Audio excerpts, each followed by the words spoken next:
সনদ বিতর্কের অবসান চান মির্জা ফখরুল।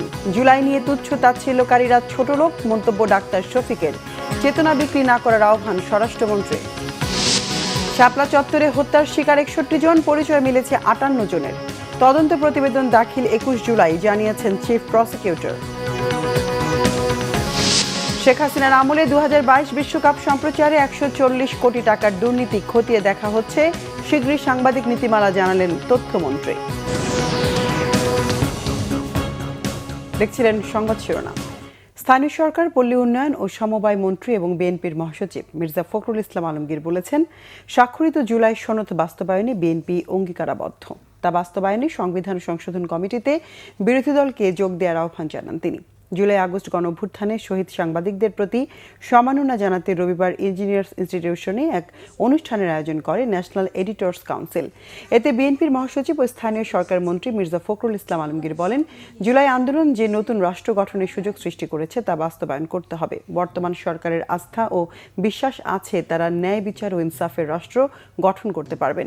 সবকিছুতে বিরোধিতার মানসিকতা থেকে বেরিয়ে আসতে বিরোধী দলের প্রতি আহ্বান জানান তিনি। মির্জা ফখরুল হতাশা জানিয়ে বলেন, গণমাধ্যম সহ সব প্রতিষ্ঠানে তোষামোদী বিরাজমান। এ থেকে বেরিয়ে বড় ধরনের বিপ্লব প্রয়োজন। অনুষ্ঠানে ন্যাশনাল এডিটর্স কাউন্সিলের পক্ষ থেকে জুলাই আগস্ট ছাত্র জনতার গণঅভ্যুত্থানে শহীদ সাংবাদিকদের পরিবারের হাতে নগদ অর্থ ও সম্মাননা তুলে দেওয়া হয়। 31 দফা বাস্তবায়নের কমিটমেন্ট আছে, জুলাই সনদ স্বাক্ষর করেছি, সেটা বাস্তবায়নের কমিটমেন্ট আছে। আমরা চেষ্টা করছি এগুলোকে পুরোপুরি বাস্তবায়িত করবার জন্য। তো আমার খুব খারাপ লাগে, আমি আমার ব্যক্তিগত অনুভূতির কথা বলছি।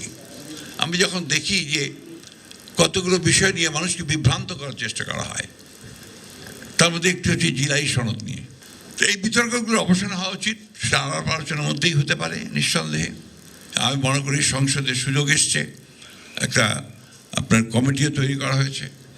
বিরোধী দলের আমার আহ্বান থাকবে যে তারা আসবেন, এই কমিটিতে যোগ দেবেন এবং সংবিধানের যে বিষয়গুলো পরিবর্তন করা দরকার সেই পরিবর্তন করার তারা সহযোগিতা করবেন। জুলাই আগস্টের ছাত্র জনতার গণঅভ্যুত্থান এবং এর সুফল নিয়ে যারা তুচ্ছ তাচ্ছিল্য করে তাদের কঠোর সমালোচনা করেছেন জামাত ইসলামের আমির ও সংসদের বিরোধী দলীয় নেতা ডাক্তার শফিকুর রহমান। তিনি মন্তব্য করেছেন, যারা জুলাই বিপ্লব নিয়ে তাচ্ছিল্য করে তারা আসলে ছোট লোক। জুলাই আন্দোলনে আহত ও নিহতদের যথাযথ রাষ্ট্রীয় স্বীকৃতি এবং পুনর্বাসনের দাবি জানিয়েছেন জামাতের আমির।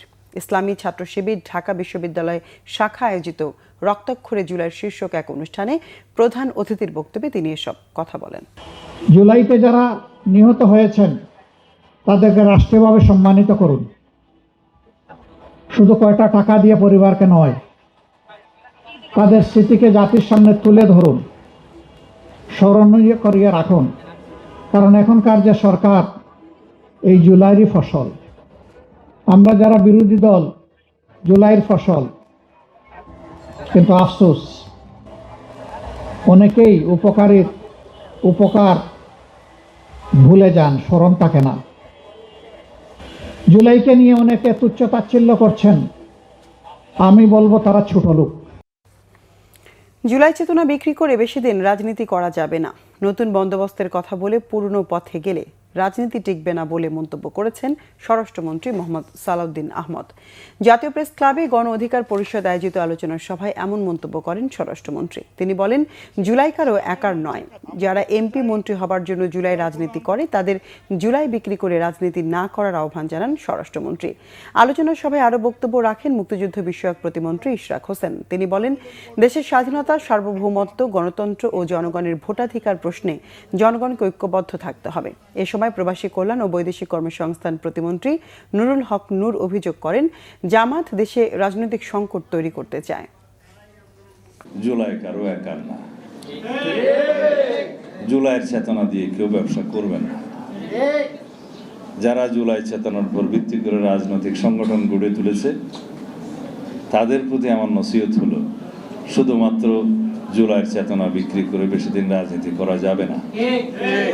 যারা শুধু এমপি মন্ত্রী হওয়ার জন্য, উপদেষ্টা হওয়ার জন্য জুলাইকে ব্যবহার করেছেন, তাদের এখনো সময় আছে যে নতুন বন্দোবস্তের, নতুন রাজনীতির নতুন ধারা প্রণয়ন করার যে অঙ্গীকার, তারা করেছে, আমার বন্ধুরা করেছে, তারা যেন নতুন বন্দোবস্তের নতুন ধারাটা মানুষের সামনে প্রকাশ করে, কিন্তু পুরাতন বন্দোবস্তের আদলে নয়। বিএনপির প্রতিষ্ঠাতা জিয়াউর রহমানের খুনি মোজাফফর হোসেনের সাজা সামরিক আদালতের রায় অনুযায়ী কার্যকর করা উচিত, এমন মন্তব্য করেছেন জাতীয় সংসদের স্পিকার অবসরপ্রাপ্ত মেজর হাফিজ উদ্দিন আহমদ। তবে সাজা কার্যকরে তাড়াহুড়ো না করে এই খুনের পেছনে বিদেশি কোনো শক্তির হাত ছিল কিনা সেই রহস্য উদ্ঘাটনে খুনিকে অধিকতর জিজ্ঞাসাবাদের পক্ষে মত দেন জিয়াউর রহমানের এই একান্ত সচিব। আরো জানাচ্ছেন জিয়াউল হক সবুজ। আমাদের ভুলে গেলে চলবে না যে জনগণই হচ্ছে আমাদের সকল শক্তির উৎস। 1981 সালের 30 মে চট্টগ্রাম সার্কিট হাউসে খুন হন তৎকালীন রাষ্ট্রপতি জিয়াউর রহমান। তাকে প্রথম শনাক্ত করার পাশাপাশি সরাসরি লক্ষ্য করে গুলিও চালান তৎকালীন মেজর মোজাফফর হোসেন।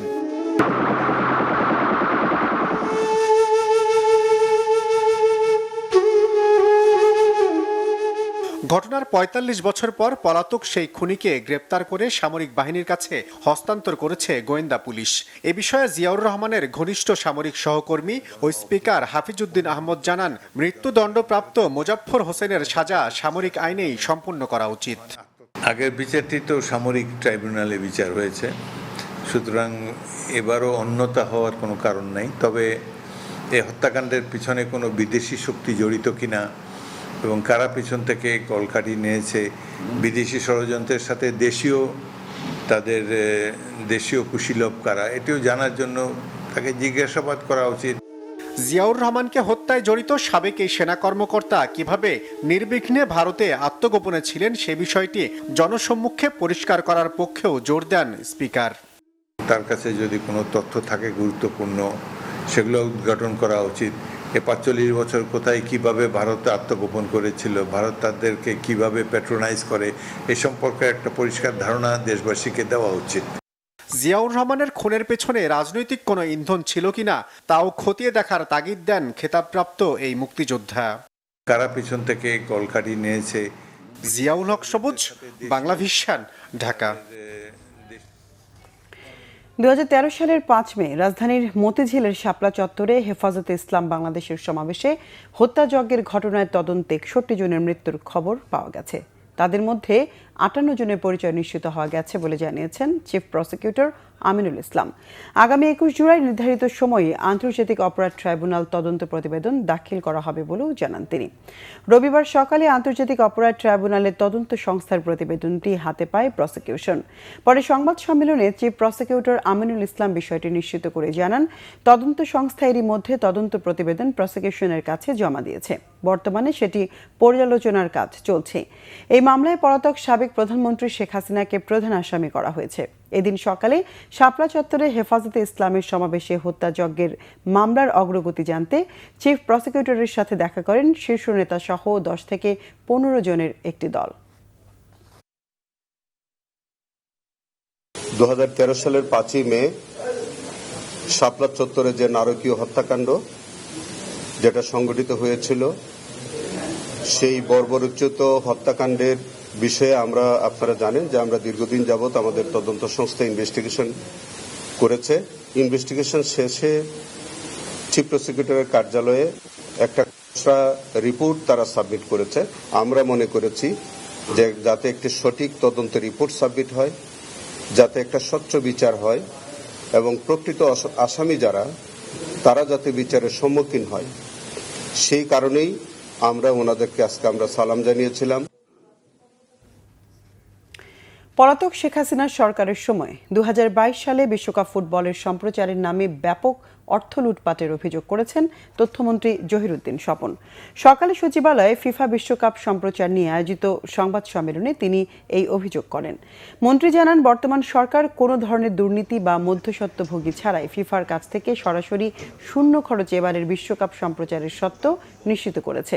বলেন, 2022 সালের বিশ্বকাপে মধ্যস্বত্বভোগীদের মাধ্যমে প্রায় 140 কোটি টাকার অনিয়ম ও দুর্নীতির অভিযোগ খতিয়ে দেখা হবে। এ বিষয়ে দুর্নীতি দমন কমিশন দুদক প্রাথমিক তদন্ত চলমান রয়েছে বলেও জানান তিনি।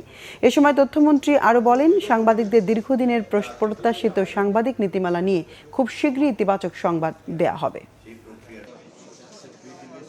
শেখ হাসিনার আমলের বিশ্বকাপ দেখানোর নামে দুর্নীতি হয়েছে, টাকা লুটপাট হয়েছে, মধ্যস্বত্বভোগীরা ব্যবহার করেছে, রাষ্ট্রের অন্যান্য ক্ষেত্রে যেভাবে লুটপাট হয়েছে এখানেও কিভাবে হয়েছে। আর এই সরকারের আমলে, আমাদের নেতা তারেক রহমানের সরকারের আমলে তার নির্দেশই ছিল মন্ত্রী হিসেবে আমার প্রতি যে খেলা দেখাতে হবে, কিন্তু দেশের এই করুণ অর্থনৈতিক অবস্থার ক্ষেত্রে কোনো টাকা খরচ করা যাবে না। তাহলে কোথায় সরকারের ট্যাক্সের টাকা 98 কোটি টাকা দিতে হয়েছিল, মন্ত্রিপরিষদ বৈঠক করে দিয়েছে 2022-এ, সেইটা আবার বেসরকারিভাবে বিক্রি করা হয়েছে 22 কোটি এবং 17 কোটি, প্রায় 40 কোটি। আর সেখান থেকে এবার একেবারেই আমরা মাত্র 3-4 কোটি টাকার ঘাটতিতে আছি, যা হয়তো আমরা পূরণ করে ফেলতে পারি ইনশাআল্লাহ। পলাতক সাবেক ভূমিমন্ত্রী সাইফুজ্জামান জাবেদের রাজধানীর গুলশানে 2টি ফ্ল্যাট বুঝে নিয়েছে দুর্নীতি দমন কমিশন।